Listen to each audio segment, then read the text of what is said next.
여러분 안녕하십니까? 네. 2025년 새해가 밝았습니다. 여러분 기분이 어떠십니까? 좋으세요? 올해가 무슨 해입니까? 을사년이죠. 을사년. 을사년이 60년에 한 번씩 돌아오는 해인 건 아시죠? 네, 60갑자 진법에 의해서 지금으로부터 120년 전에도 을사년이었습니다. 60년 전에도 을사년이었는데 120년 전에 아주 슬픈 일이 있었죠. 을사늑약이라고 그래서 우리나라가 일본에 이렇게 핍박을 받는 그 해가 이제 시작됐는데, 그러다 보니까 우리가 잘 쓰는 말 중에 을사년스럽다라는 말이 있어요. 혹시 들어보셨어요? 예, 그게 거기서 나온 말이에요. 예, 을사년스럽다 하던 이 말이 나중에 을시년스럽다, 이런 말로 이제 변화가 됐는데, 그래서 그런지 정말 정초부터 정말 슬픈 소식이 들려와서 마음을 참 아프게 하고 그랬습니다. 근데 여러분, 하나님께서 우리를 잘 돌봐주시고 우리 마음 위로해 주시고 또 이번에 이렇게 슬픔 당하신 그런 가족들에게도 함께 하시기를 간절히 바랍니다. 공교롭게도 희생자 중에서 거의 10분의 1이 우리 재림교회하고 연관이 있는 분들이었어요. 그래서 더 마음이 아픈데, 오늘 이제 장례식이 있습니다. 오늘부터 내일까지 해서 장례식이 있는데, 이 장례식에 혹시 원하시면 참석해 주셔서 많이 유가족들을 위로해 주시면 좋겠고, 특별히 이쪽에 전원교회에서 이제 사망자가 많이 나왔기 때문에 그 교회는 지금 아주 비통해하고 있습니다. 그래서 목사님도 설교하는데 목이 다 쉬어가지고 목소리가 안 날 정도로 이렇게 많이 울으셨던 것 같고, 참 이게 남의 일이 아니라 우리 모두의 일이지만 하나님께서 다 허락하신 또 이유가 있지 않겠습니까? 그래서 이 모든 것이 합력하여 선을 이루겠다고 하신 주님의 말씀을 통하여 이 일이 우리 모두에게도 복으로 바뀌고 영원한 생명으로 우리가 나아갈 수 있는 계기가 되었으면 좋겠습니다. 무엇보다도 사람이라는 것이 저렇게 갑자기 갈 수 있는 연약한 존재고, 우리가 미래에 대한 기약이 전혀 없는 삶을 살고 있구나. 그렇기 때문에 우리는 아무리 돈이 많아도 예수님이 필요하구나 하는 걸 좀 알았으면 좋겠습니다. 어떤 한 할아버지가 나오셔서 아들, 희생된 아들 얘기를 하는 장면을 제가 인터뷰로 봤는데, 그분이 하는 말씀이, 우리 아들이 60몇 년 되도록 그렇게 성공을 해서 이제는 걱정할 것이 없이 돈도 많이 벌어놓고 정말 걱정할 것이 하나도 없었는데 이렇게 가게 되니까 너무 마음이 허무하고 아프다, 막 이런 인터뷰를 제가 본 적이 있었거든요. 너무 부자였던 것 같아요. 막 이제 잘 살게 돼가지고. 근데 하나도 못 써보고 우리 아들이 갔다 막 이러면서 막 울더라고요. 한 90세 되신 분인데, 그것이 바로 우리 인생입니다. 그 인생을 다시 한번 이렇게 마음에 좀 새기시면서 우리 하나님을 더욱더 2025년에는 가까이 모시는 저와 여러분 되셨으면 정말 좋겠습니다. 오늘은요, 하나님이 원하시는 믿음이라고 하는 주제로 말씀을 함께 살펴보도록 하겠습니다. 지난 안식일에는 우리가 요한복음 3장 16절을 배웠어요. 그렇죠? 오늘은 요한 1서 3장이 아니라 4장입니다. 4장 16절을 보도록 하겠습니다. 이 말씀도 외우시면 좋습니다. 함께 읽어보겠습니다. 시작. 하나님이 우리를 사랑하시는 사랑을 우리가 알고 믿었노니 하나님은 사랑이시라. 사랑 안에 거하는 자는 하나님 안에 거하고 하나님도 그의 안에 거하시느니라. 이 말씀도 요한복음 3장 16절의 버금가게 굉장히 중요한 말씀인데요. 믿음이라는 것이 무엇인가 하는 것에 대한 정의가 내려져 있어요. 누구든지 저를 믿는 자마다 멸망치 않고 영생을 얻게 하려 하심이라 그랬잖아요. 근데 도대체 저를 믿는다는 게 무엇인가? 믿는다는 게 무엇인가를 요한일서 4장 16절에 기록을 해 놓으신 것입니다. 제가 목회를 하다 보니까 제 감기 걸리고 막 기침 날 때도 기침 안 나게 말하는 법을 스스로 터득을 많이 했어요. 그래서 웬만하면 기침을 많이 잘 안 하는데 따뜻한 물 좀 마시고 또 하겠습니다. 여기 보면 우리가 믿는데 어떻게 믿냐면요, 알고 믿는데요. 그러니까 여러분, 믿음은 그냥 나오는 게 아니에요. 믿습니다. 막 옛날 조용기 목사님, 여러분 믿습니까? 이렇게 막 말을 막 이렇게 하잖아요. 그러면 사람들이 믿습니다 막 이렇게 하면은 이게 마치 믿음인 것처럼 이렇게 오해를 하는데, 성경이 말하는 믿음은 알고 믿는 거예요. 알면 믿어지는 겁니다. 뭘 아느냐면 하나님이 나를 사랑하시는 그 사랑. 우리 유미행 집사님이 충주에 살면서도 어머니 신앙을 위해서 이렇게 자주 내려오시는 이유가 뭐예요? 뭐 때문에 그렇습니까? 시간이 남아서 그래요? 심심해서? 뭐 버스 좀 많이 타보려고 이렇게 내려오는 거 아니잖아요. 뭐냐면 엄마를 사랑하는 마음. 근데 그게 보면 제가 은혜를 받는 게 뭐냐면, 우리 정정순 집사님은 따님이 집사님을 얼마나 사랑하는지를 저 얼굴 보면 알고 있어요. 알더라고요. 보니까 모르시는 줄 알았더니 알더라고요. 근데 우리 따님은 또 어때요? 따님은 엄마가 자기를 얼마나 사랑하는지를 또 알고 있어요. 그래서 이렇게 집사님과 따님의 이 관계를 성경적으로 정의를 내리면 무슨 관계라고 하냐면 믿음의 관계라고 그래요. 서로가 서로를 사랑한다는 것을 알고 있는 상태를 믿음의 상태라고 하는 거예요. 이해가 되십니까? 그래서 저는 한동안 이걸 몰라가지고 엄청나게 방황을 했어요. 왜냐하면 비행기를 막 타려고 하는데 저도 막 비행기가 어떻게 잘못될까봐 처음에 막 걱정이 돼가지고, 비행기를 타려고 하는데 잘못되면 어떡하지? 그러면 내가 이제 오늘 생명이 끊어지면 나는 예수님을 믿고 있나? 믿고 있나 안 믿고 있나 잘 모르겠는 거예요, 스스로가. 그러니까 막 내 신앙이 다 부정되는 것 같고, 그동안 내가 믿었는데 정말 이대로 죽고 나면 내가 예수님 오실 때 하늘에 갈 수 있을까, 막 이런 생각까지 하는 거예요. 근데 나중에 그 비밀을 알았어요. 왜 이런 걱정을 했느냐? 하나님이 나를 사랑하시는 그 사랑을 내가 모르더라고요. 모르니까 확신이 없는 거예요. 확신이 없어요. 이게 알고 있는 믿음은 굉장히 중요합니다. 제가 예를 한번 들어볼게요. 옛날에는 빨래하기가 엄청 어려운 시대에 우리가 살았잖아요. 그죠?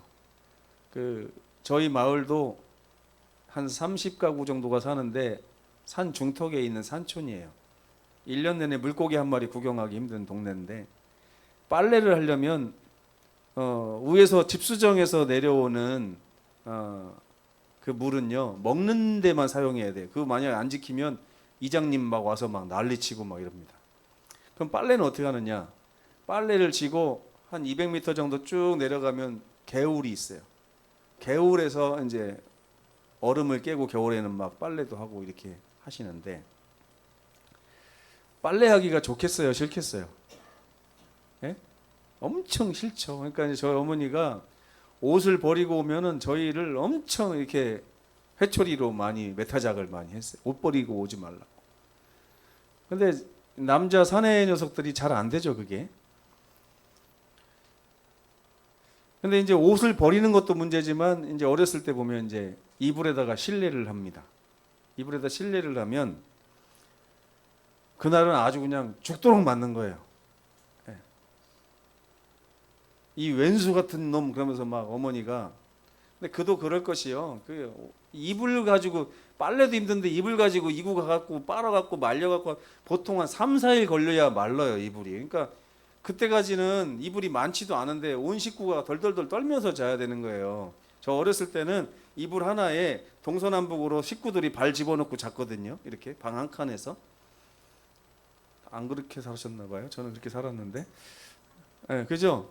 그래가지고 막 저쪽 반대쪽에서 형이 이불 땡겨가면 그냥 막 일어나갖고 쉥질내면서 땡기고 막 이렇게 했는데 그 이불에다가 오줌을 쌌다고 생각해 보세요.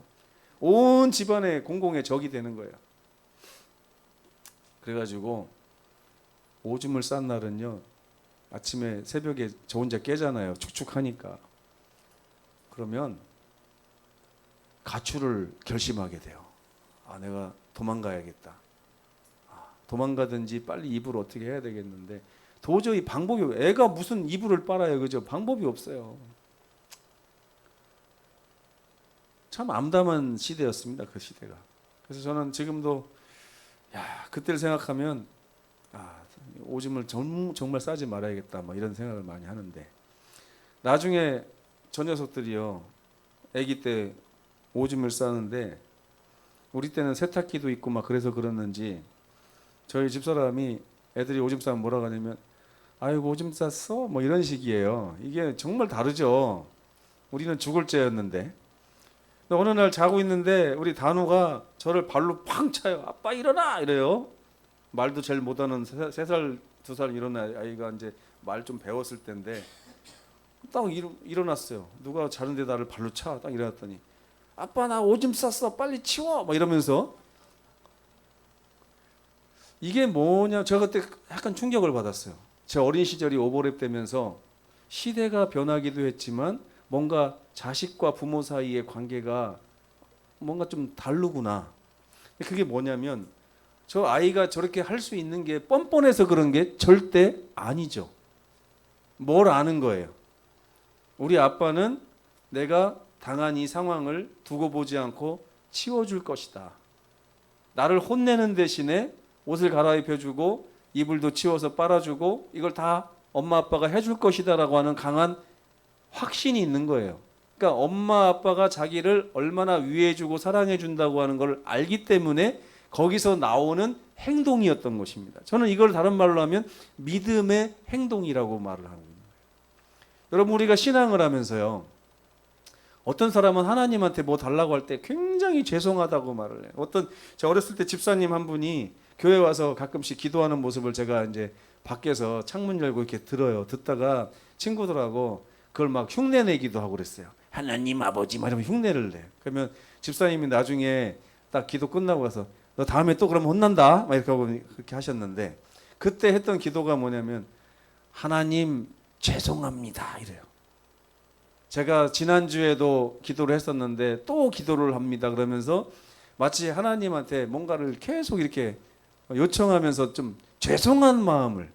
저도 우리 아이들이 오줌 싸고 나면 아빠 죄송해요 이렇게 좀 하기를 바랬는데 오히려 발로 차고서 빨리 좀 치워달라고 축축해 죽겠다고 막 이렇게 하는 모습을 보면서 어떤 게 더 행복한 인생일까를 고민을 해보니까 우리 아이가 저보다 훨씬 행복한 어린 시절을 보내고 있다는 생각을 하게 된 거죠.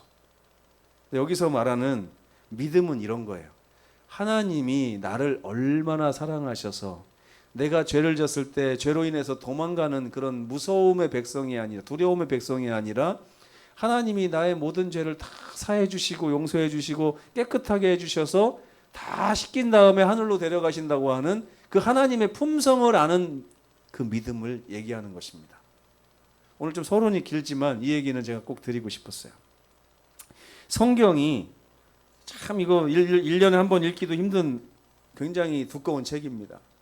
이 책을 다 읽고 또 읽어서 결론을 내면 뭐냐면 성경이 정말 말하고 싶은 게 뭘까요? 하면 이 성경은 하나님께서 우리를 목숨처럼 사랑하신다 하는 이 말을 하려고 이 많은 말이 써여 있는 거예요. 왜요? 우리가 그걸 못 믿으니까. 못 믿어요. 이것이 인생들에게 진정한 복음인 것입니다. 하나님이 나를 사랑하신다고 하는 이 사실. 그냥 사랑하는 것이 아니라 목숨을 내어 주실 정도로 사랑한다는 사실, 감도 안 오는 이 사랑을 하나님이 우리에게 주시고 계시다는 이 사실로 인해서 우리가 행복해질 수밖에 없다는 것이 성경에서 말하는 복된 소식의 본체예요. 스바냐 3장 17절을 한번 같이 읽어보시겠습니다. 보라색 글씨입니다. 시작. 너의 하나님 여호와가 너의 가운데에 계시니 그는 구원을 베푸실 전능자이시라. 그가 너로 말미암아 기쁨을 이기지 못하시며 너를 잠잠히 사랑하시며 너로 말미암아 즐거이 부르며 기뻐하시리라. 아멘. 혹시 우리 박선아 사모님 예전에 이 성경절 들어본 적 있으세요?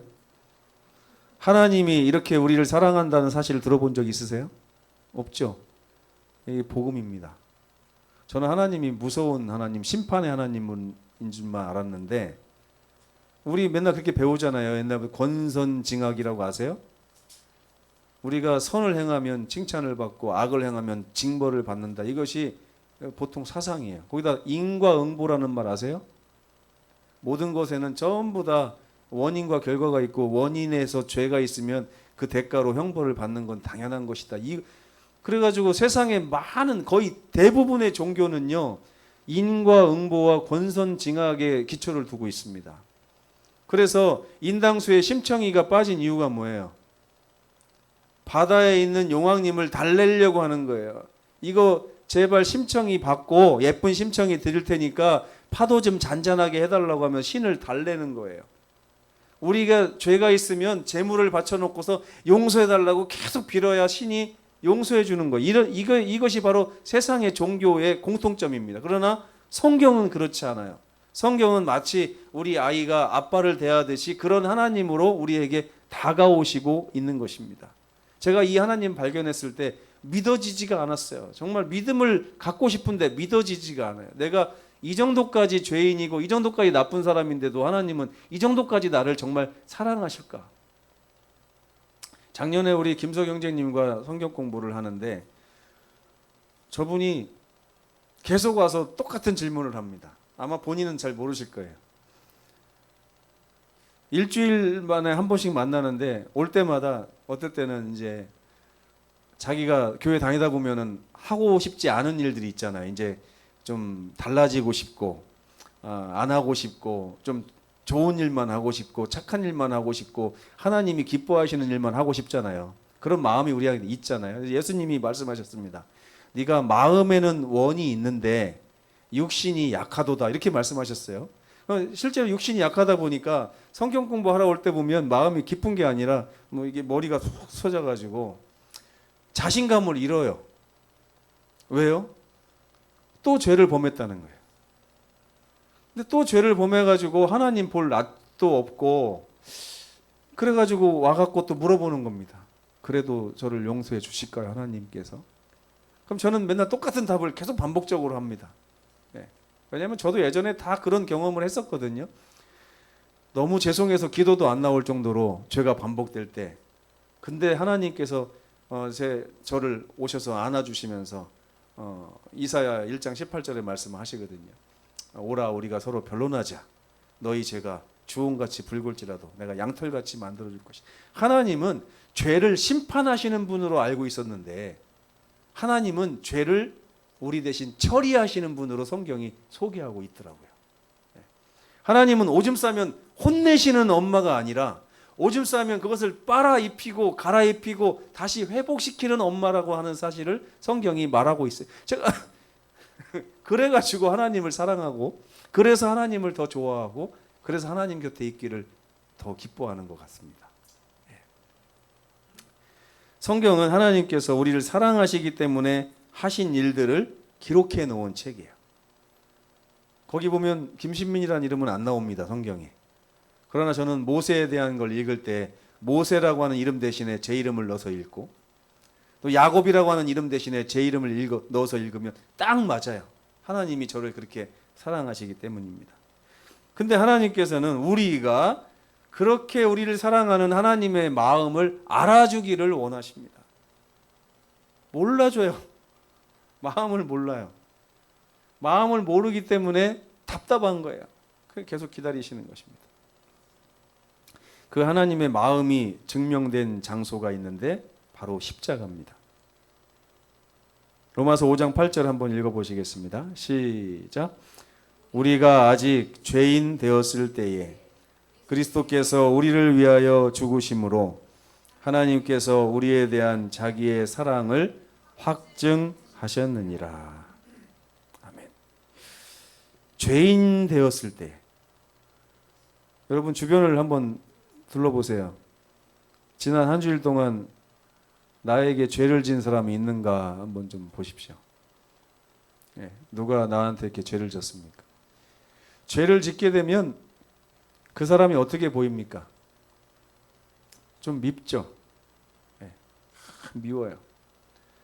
근데 죄를 한 번 져서 용서를 해주고 나면 그 다음에 죄를 안 지으면 관계가 좀 회복이 돼요.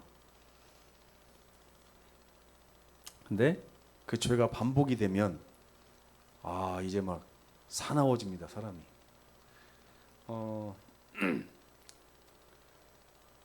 돈을 꿔가는 사람들이 있어요. 이렇게 살다 보면 너무나 급해가지고. 저도 어렸을 때 보면요, 어머니가 애들 모르게 쌀 꾸러 다니고 돈 꾸러 다니고 제가 많이 봤어요. 한 번은 학교 갔다 오니까 옆집 아주머니가 저희 어머니한테 막 뭐라고 하는 장면을 제가 봤는데, 그래도 그 아주머니가 좋은 분인 것 같아요. 제가 이렇게 학교 다녀왔습니다 그랬더니 갑자기 말을 멈추더니 빨리 해결해요 그러더니 그냥 가셨어요. 네, 자식들 들을까 봐. 가만히 제가 멀리서부터 그 장면을 보면서 오다가 귀를 기울여 보니까, 왜 준다고 해놓고 안 주냐, 우리도 힘들다, 우리도 빨리 있어야 된다 막 이러면서 결국 보니까 돈 얘기더라고요. 근데 그게요 한두 번인데요, 한 번은 어머니가 이렇게 집에 있다가 밖에서 신영이 엄마 있어요 이렇게 하니까 그 아주머니가 또 온 거예요. 그랬더니 우리 어머니가 뭐라는 줄 알아요? 저한테, 야 신민아 나가서 엄마 없다 그래. 엄마 없다 그래. 엄마 어디 나갔다 그래. 이게 무슨 말이에요? 이제는 그 아주머니 볼 면목도 없는 거예요. 그렇죠? 근데 이제 그러다가 다음에 또 반복되고 여전히 돈을 못 갚고 그러면 나중에는 어떻게 해요? 한 번은 그렇게 좋은 그 아주머니가 오더니 막 바가지를 집어던지고 큰 소리를 내시더라고요. 그 좋은 아주머니가 우리 친구 어머니인데. 제가 그분을 미워하지는 않는데 사람이 갈수록 포악해지더라고요. 이렇게. 왜 포악해져요? 죄가 해결이 안 되니까 포악해지는 거예요. 근데 여기서 우리가 아직 죄인 되었다는 얘기는 하나님께서 해결해 주실 그 죄가 아직 해결이 안 됐다는 뜻이에요. 해결이 안 됐는데 불구하고 하나님께서 너 이놈 자식 그 죄가 해결 안 됐으니 너는 멸망당해 마땅해 넌 심판받아야 돼 이게 아니라 오히려 그때에 우리를 위하여 하나님께서 죽으심으로 우리 대신 죄값을 치르심으로 하나님이 우리를 얼마나 사랑하신다고 하는 사실에 대한 증명을 십자가에서 이루어 내셨다는 거예요. 이래도 하나님 마음을 못 믿니? 그렇게 할 정도로 엄청난 사랑을 우리에게 주셨다는 것입니다. 요한복음 15장 13절에 보면 사람이 친구를 위하여 자기 목숨을 버리면 이보다 더 큰 사랑은 없다 이렇게 말씀을 하셨어요. 근데 계속해서 우리를 좌절시키는 단어가 있습니다. 바로 뭐냐면 믿음이라는 단어예요. 이 믿음이라는 말은 언제나 우리를 좌절시킵니다. 왜냐하면 내가 믿음이 있다면 이렇게 행동하지 않았을 텐데, 내가 믿음이 있다면 이렇게 연약하게 살지 않았을 텐데, 이 믿음이란 단어 앞에만 서면 우리는 언제나 자신감을 잃어버리기 때문입니다. 여러분 지금 이 순간에 이 교회가 무너져서 우리가 다 사망하고 예수님을 맞이한다고 하면 여러분 확실하게 하늘에 갈 것을 믿으십니까? 아무도 아멘 안 하시네요. 아직 준비가 덜 됐습니까?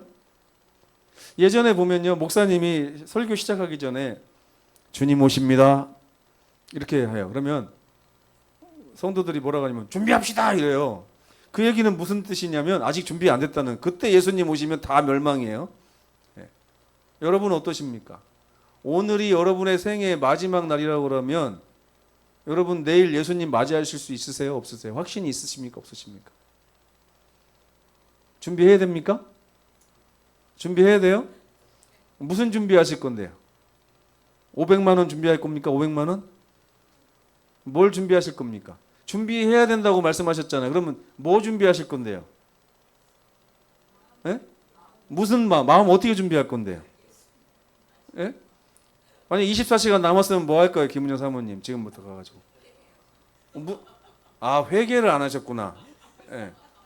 그럼 회개는 진심으로 해야 되는데 진심이 안 나오면 어떻게 할 거예요? 그러면 진심으로 회개하고 나면 마음이 편안해질까요? 더 불안해질까요? 하나님이 예스 할 것 같아요. 너 됐다. 막상 돼보면 내 회개가 만족스럽지 않을걸요? 네? 저 몇 번 해봤어요. 해봤는데 이 정도 회개해가지고 구원 얻을 수 있을까? 뭐 이런 생각도 들고 불안합니다. 이 믿음이 정말 우리를 좌절시킬 때가 많아요. 근데 성경은요, 우리에게 믿음을 준비하라고 하지 않습니다. 네? 조영기 목사님처럼 믿습니까? 여러분 믿음이 있어야 됩니다. 이게 아니라 성경은 이렇게 말해요. 뭐라고 얘기하냐면 너가 믿음이 없어도 하나님은 너를 여전히 사랑하신다. 이걸로 우리가 구원받는 거죠. 여러분 믿음이 대단해서 하나님이 믿음 합격해서 구원해 주는 거 아니에요. 믿음이 없는 나까지도 하나님이 사랑하셔서 구원한다는 사실을 믿는 거지 내 믿음 가지고 하늘나라 가는 거 아니에요. 이 차이를 아십니까 여러분? 이거를 알고 나야 그때부터 평안이 찾아와요. 행복이 찾아오고 기쁨이 찾아와요. 나 이렇게 믿음 없어도 하나님이 나를 사랑하신다는 그 사실을 내가 알게 될 때, 그래서 알고 믿는 거예요. 알지 않으면 믿을 수가 없어요. 오줌 싸도 아빠 엄마는 나를 버리지 않고 이사 갈 때 데려가신다는 믿음, 이게 믿음이에요. 내가 오줌 싸면 쫓아내고 오줌 안 싸면 사랑해주고 이게 아니라 오줌 싼 거 다 빨아갖고 말려가지고 다 장롱에다가 넣어놓기 전에는 나에게 구원이 없다 이렇게 생각하면 우리가 그 입을 빨 수가 없습니다. 3살, 4살, 5살짜리들이 입을 어떻게 빨아요? 그렇잖아요? 그 어린 아이들이 할 수 있는 유일한 일은 뭐예요? 엄마 아빠 깨우는 거예요. 엄마 나 오줌 쌌으니까 빨리 치워주세요. 그럼 하나님이 이놈의 자식 하는 게 아니라 아유 우리 아들 아빠 깨워줘서 고마워. 아빠가 다 치워줄게. 옷을 갈아입은 다음에 제가 제 경험을 얘기할게요. 옷을 다 갈아입히고 나서 엉덩이 두드려서 재워주면요. 좋다 그러면서 자요. 아이들이. 그때 엄청 행복합니다. 부모 입장에서. 하나님도 그래요. 우리가 하나님 앞에 가서 우리 죄를 말끔히 치워주신 하나님의 사랑 안에서 하나님 내 죄가 말끔히 주님의 은혜로 해결되니까 너무 좋습니다 하고 기뻐하면 하나님이 잘자 이러면서 엉덩이 두드려 주시는 그 사랑을 성경은 계속해서 우리에게 전해주고 있는 것입니다.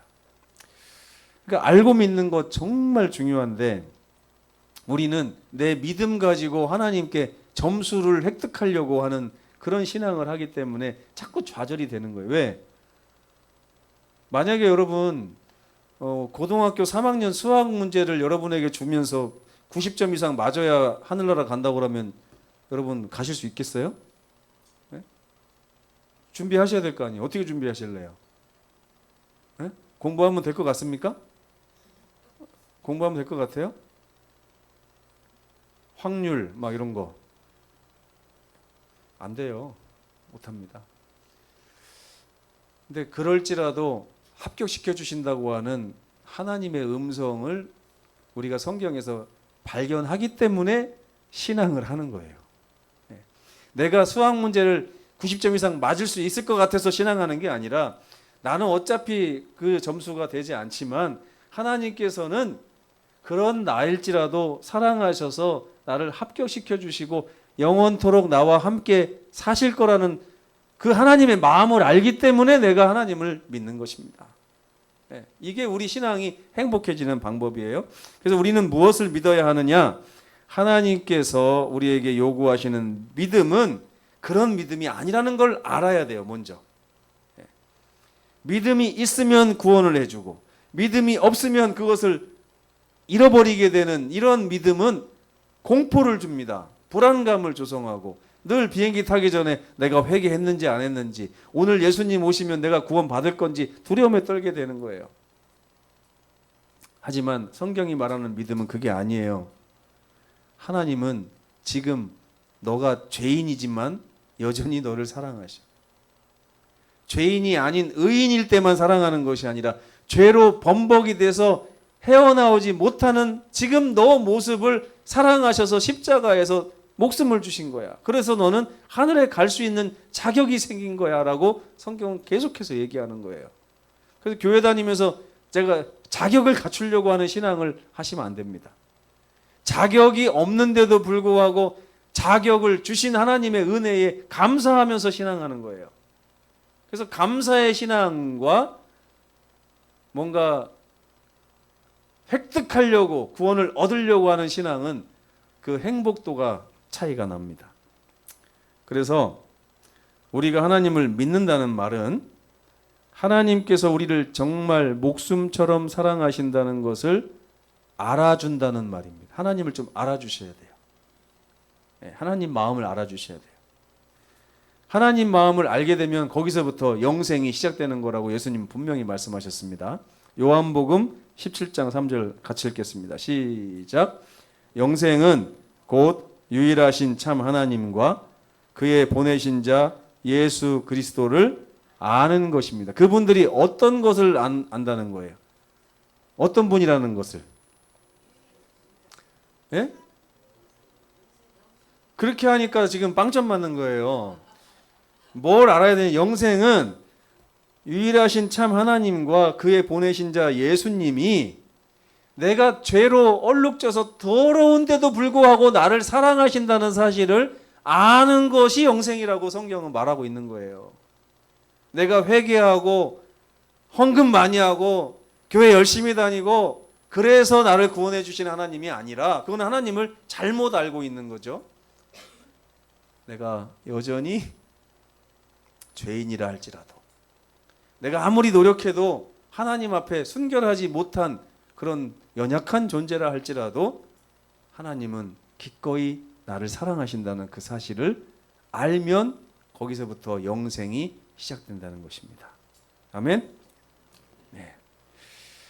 믿음은 어려운 말이 아닙니다. 하나님께서 우리를 사랑하시는 그 사랑의 마음을 아는 것이 바로 믿음이에요.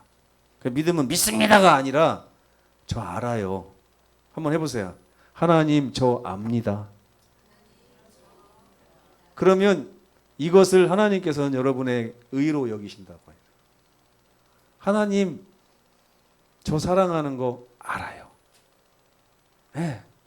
하나님 제가 죄로 얼룩졌지만 그래도 저 사랑하시는 거 알아요.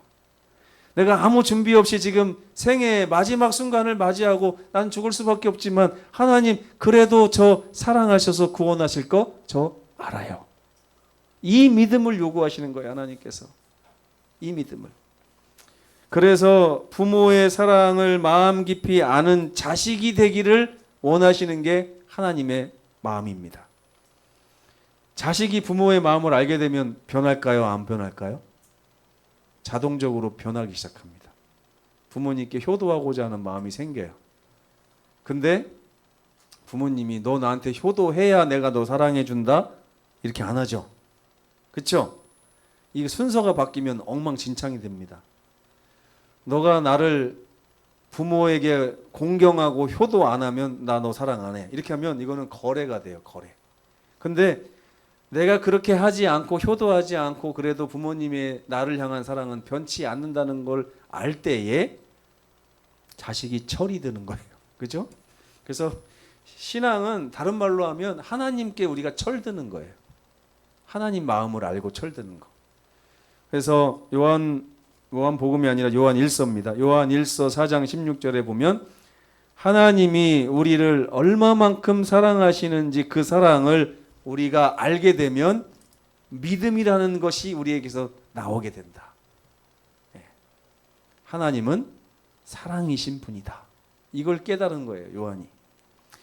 마음을 모르면 우리는 절대 그 누구도 믿지 못합니다. 하나님의 마음을 알아야 돼. 그래서 호세아 선지자는 이렇게 말합니다. 우리가 여호와를 좀 알자. 하나님이 어떤 하나님인지 힘써서 좀 알자. 알아야만 믿을 거 아니냐. 알아야만 관계를 유지하고 알아야만 동행을 하고 알아야만 그분 손잡고 같이 살 거 아니냐라고 호소하고 있는 것입니다. 이런 하나님이 원하시는 믿음을 소유하는 우리 모두가 되시길 간절히 바라면서 오늘 말씀을 마치겠습니다.